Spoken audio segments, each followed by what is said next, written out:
along.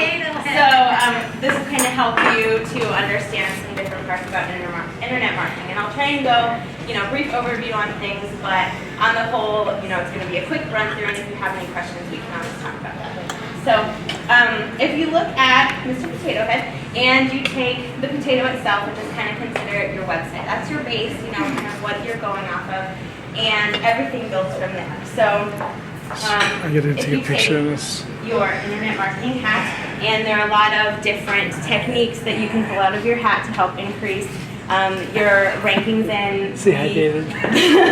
the business you can really draw from your website. So we'll start with probably one of the most important things, if I can get it off, which is the mouth. So we're looking at the mouth as kind of the content of your website. So anything that's on your website, articles, blog posts, the content of your main pages, images, video, and actually it's important to know that Google actually bought YouTube. So all of these things put together, Google takes into account an algorithm and bases your rankings based off of all the things we're discussing. So because Google has bought YouTube, video is probably over, time going to be holding a lot more weight. So hey, talk to Nathan about some video.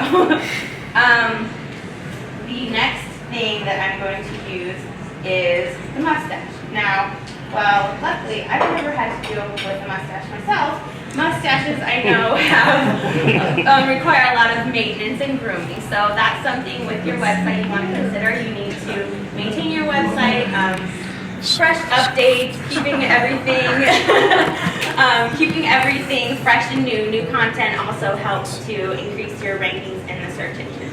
So that is that piece right there. I'm going to talk about the feet, but I'm going to leave the feet on because Mr. Potato Head can't stand on his own.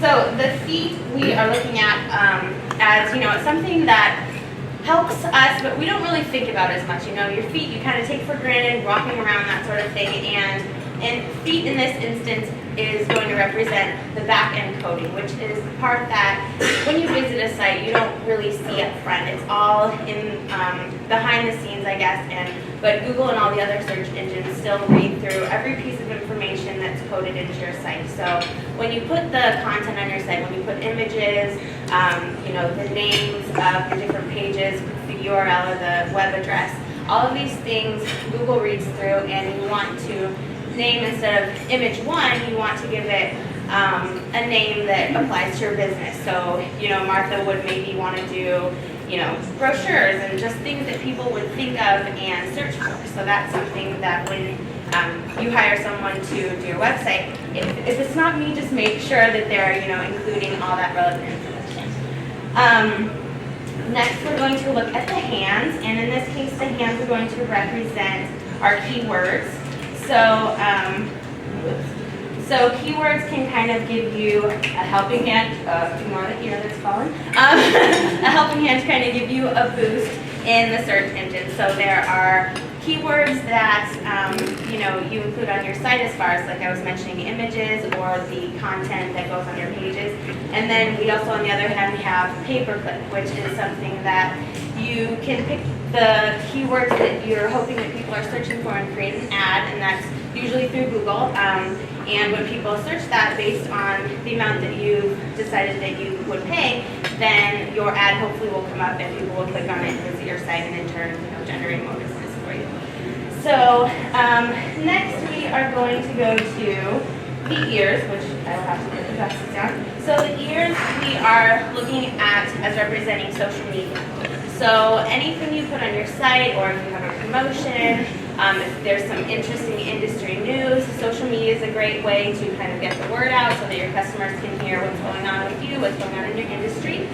And it includes everything from Facebook, Twitter, Google+, Instagram, some of the newer ones. And it all depends on your business, what avenues you kind of want to take and use for your social media, where your clientele is, just the different demographics of who your clients are. That's something to consider when you take a venture into social media. So next we're going to go to local listings. And so the eyes represent just local listings that are online.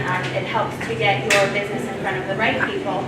So for instance, if I'm searching for, I don't know, pool repair, you know, obviously if I'm looking for pool repair, I want pool repair in Arizona in my area. I don't want to come up with pool repair in California, that sort of thing. So local listings are a helpful way to help you know, Google or any other search engines understand exactly where you are. The glasses in this case are going to represent different review sites. So of course there's Yelp.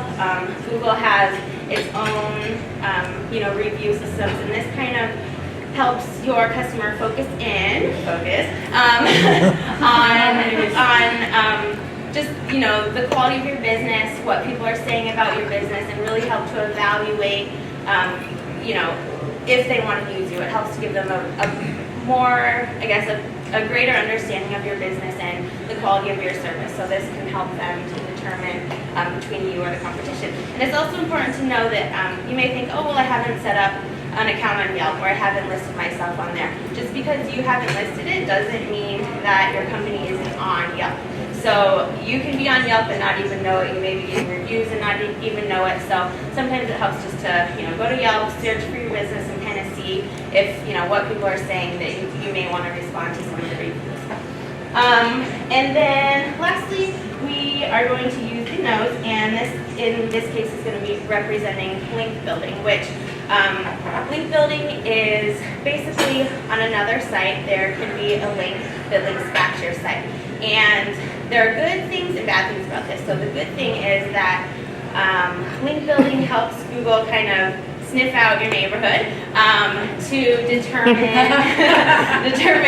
like your network of businesses. So if you are linked from really reputable sources, you know, great things like higher up industries, organizations, that sort of thing that are related to your company, that's great. But at the same time, if you are linked from you know, either malicious sites or maybe some not so inappropriate sites that somehow have linked to your site, either you know, either they've just picked it up and listed it, or if you've hired someone that maybe in the past has not done the greatest job of selecting high quality links for you, then this can decrease your ranking. So that's something important to know. It kind of just sets up your neighborhood to help Google and other search engines determine your rank. So that is all that I have. I'm not sure how long. I'm sure I talked a lot faster than I did when I was practicing, but go ahead.